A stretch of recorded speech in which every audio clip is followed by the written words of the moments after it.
Така, здравейте от поредната забележителност и едно от едни от най-прекрасните места на Странджа. Тук мимито намери една хубава жиличка. Кварцова все още, може би и златци да има. Това ще разгледам. Тук сега е интересно. Ще стича водата. Сега има някакво пълзи отдолу.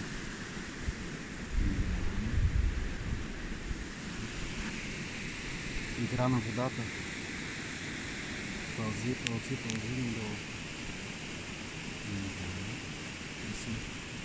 Виницата наблюдава. И в момента е заледено. Вървим смело и отговорно, разбира се, да не оставим някой щупен крак. Водата се слиза надолу. Бистра водица, странджанска. Видя как е замръзнала. Тук се вижда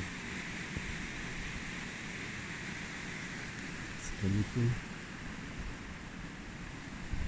Може би лятото ще го проверим за злато дали има. И от така водата се стича. И тази красота, която до сега толкова години не съм я забелязал, не съм я открил и не знам, че съществува по този начин. И сега, разбира се, е пълноводно. Водата се стича. Това красиво водопадче. Това е една хубава историческа местност.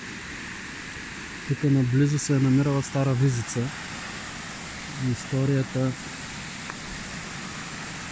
ми говори, че заради набези на съществуващата Визица, село Визица, са го преместили селото на по-ниско място, за да не се забелязва от главния римски път и да не бъде градено.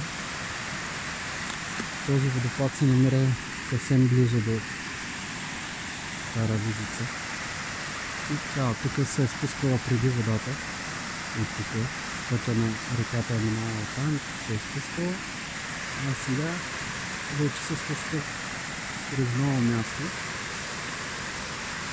И някакви красиви пътчуци.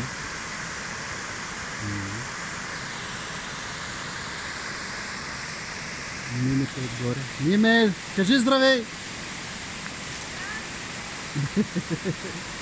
Щастливко. Сега ще се опитам да се кача тук нагоре. През леда. Внимателно и отговорно. Добре. Така, качаме се високо. Да снимаме откъде идва водата.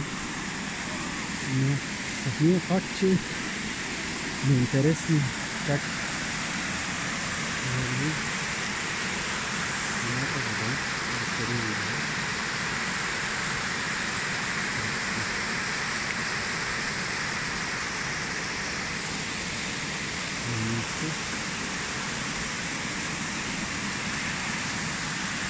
И там се получава като вир на високо.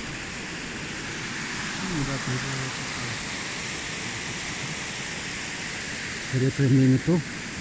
Опа, да се качим тук. Чихме се. Няма да се пребиваме сега. Където тук върви водата. Гладко надолу. Да прецапам малко. Миница, има доста кварц в тази рекичка. Има доста кварц и види. Ще върви една точно. Кварца и види. Разпаска.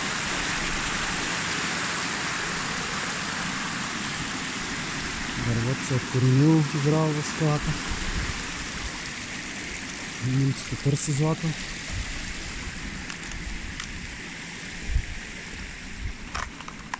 Къде върви едната вода.